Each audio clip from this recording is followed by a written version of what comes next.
Alright, Husker Nation, let's talk about why 2025 is the year the Blackshirts finally reclaim their throne. This isn't just a defensive unit, it's a marauding army of NFL-bound talent led by coaches who know exactly how to unleash it. If you're not excited about what's brewing in Lincoln, you're either asleep or cheering for the wrong damn team. Let me break this down brick by brick, because what we're looking at here isn't just good, it's a straight-up reckoning for the Big Ten.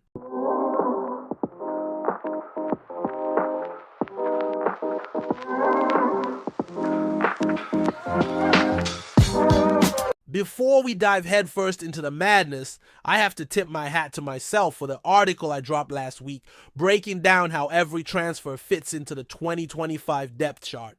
If you haven't read it, it's all good. I'm about to do you a solid. But that piece laid the groundwork for understanding just how loaded this defense is and how Matt Rule and his staff have engineered it like an NFL roster. What we're about to unpack is what happens when you take that blueprint and turn it loose. Then next time, I'll cover the offense. So this staff isn't here to just patch holes. They're here to construct a war machine. John Butler, a la Buffalo Bills, Terry Braden of Kansas City Chiefs lore, Rob Dvorak, Phil Simpson, and Addison Williams are assembling a defense so deep, so talented, and so versatile that you almost feel sorry for the Big Ten. Almost. These guys have turned recruiting into an art form, finding players who aren't just good. They are adaptable, explosive, and ready to be molded into NFL-caliber beasts. They're mixing youth and experience, raw talent, and polished veterans, and creating a unit that can rotate without missing a beat. Rule promised us NFL-quality transfers, and his staff delivered. These guys are out here playing Othello while the rest of the Big Ten is stuck on Connect 4. Let's start with the big boys up front. This defensive line is terrifying as shit. Nose tackle, Riley Van Poppel is the anchor, a walking nightmare for opposing centers. He's strong, quick, and impossible to move, ready to forklift O-linemen into backfields. Behind him is Gabe Moore, a 300-pound wrecking ball. Hey Gabe, this is Coach Leach. Hey, we want to wish you the very best of luck in the state finals. And I know Coach Braden is going to make sure there's no drop-off when RVP needs a breather. Now, at weak side edge, Keona Davis is pure football dynamite. This kid's first step is faster than your Wi-Fi, and he's got the motor to chase down QBs all game long. If Ndamukong Suh had a little cousin, Keona Davis is his name. Backing him up is Williams Nwaneri, a freak athlete with the kind of upside that keeps offensive coordinators awake at night, and coaches like Braden a reason to wake up in the morning. And at strong side edge, Cam Lenhart is the run-stopping bruiser who can also collapse the pocket. Add in Jalen George, a relentless grinder from ETSU who's hungry to prove he belongs in the Big Ten. And together, they make running to the strong side a really bad idea. This group is built to dominate. They're physical, they're relentless, and they're going to make life hell for anyone who tries to establish the run. Watch. Now, for the second level. Too much talent, not enough spots. Let's get one thing straight. This linebacker room is stacked as fuck. Good luck figuring out how to get to all these guys on the field at the same time. No wonder we have two coaches dedicated to the linebacker room.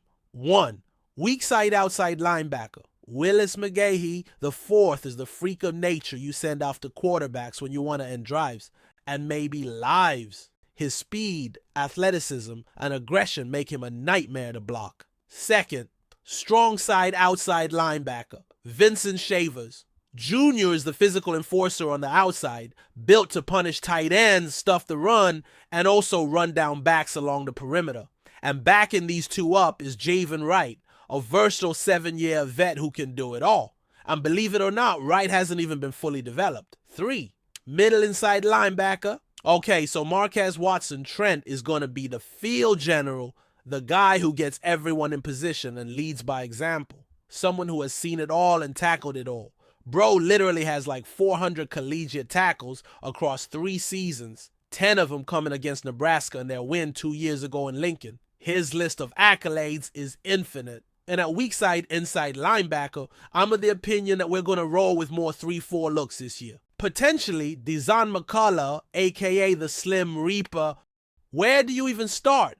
This guy could play anywhere, linebacker, safety, edge, hybrid rover, you name it. He's too good to leave off the field, and that's the problem. And behind him is Christian Jones, another young stud and basically 5-star who's going to push for snaps. He didn't win the National Linebacker of the Year award for his looks.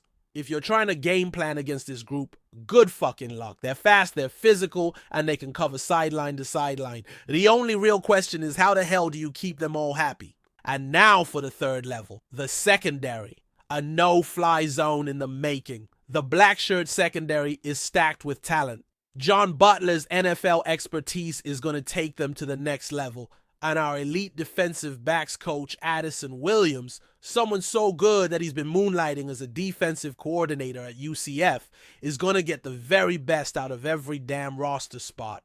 On the outside, at cornerbacks, Sayre Wright has turned into a beast since leaving Hollywood and focusing full-time on football. The cheers that Wright has received from Husker fans dwarfs the cheers he garnered by playing LeBron James' son Darius in Space Jam 2. I like watching him play, and his playing style reminds me just a bit of the one and only Prince Amukamara. His physicality and Marshall's tackling skills make them a perfect pair. Marshall picked up 50 tackles for Idaho this past season as a sophomore and brings experience as a returner as well. Marquise Groves Killebrew from Arizona and Janeer Khan from Southern Illinois provide depth that most teams can only dream of, combining for 83 tackles and 12 PBUs in 2024 at their respective schools playing corner. Both these cats will push Marshall for the starting corner spot opposite Sayre Wright. We'll have a more solid idea of who comes out on top post-spring. Now for the safeties. Marquez Buford Jr. is the proven leader in the back end, a physical enforcer who can also cover like a corner. Then you've got Justin Rhett stepping in, most likely at free safety, with SEC pedigree and a chip on his shoulder. But don't sleep on Caleb Benning, Mario Buford, and Ramir Stewart, who are all waiting in the wings and have the tools to carve out a role in this defense. And let's not forget the wild card I mentioned earlier, McCullough at safety, or Rover. Imagine a 6'5", 235-pound safety roaming the secondary. That's a cheat code, plain and simple. Dude runs like a damn deer and hits like a fucking rhinoceros. This doesn't feel like we're throwing darts blindly at the roster anymore. It feels like a return to black shirt tradition of nastiness. This defense is faster, deeper, and more versatile than anything we've seen in years. The NFL influence is obvious. From the roster construction to the strategic depth, Rule and his staff aren't just rebuilding. They're creating a juggernaut that can withstand the toughest conference in college football and last through playoffs. And the best part? This isn't a one-and-done deal. The foundation they're laying is built to last. Every player, every scheme, every decision is calculated for long-term success. There are very few one-and-done transfers coming in, and most have 2 or 3 years of eligibility remaining. This is how you win in the Big Ten. This is how you bring Nebraska back. Imagine if we didn't have Levante David for a full 2 years. That Big 12 Defensive Player of the Year turned into a first-team All-American and future NFL Hall of Famer his senior season, and that transition into the Big Ten would have felt a lot tougher. So here's the deal, Husker Nation. I'm looking for the 2025 Blackshirts to make the Big Ten regret every snap they take against us. It's time to get nasty.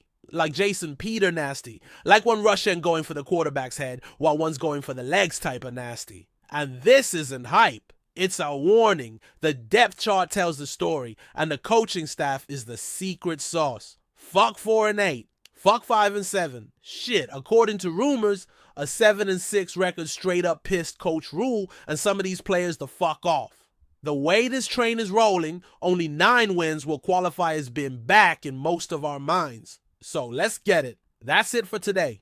Check back in later this week and we'll cover next year's offense. Go Big Motherfucking Red.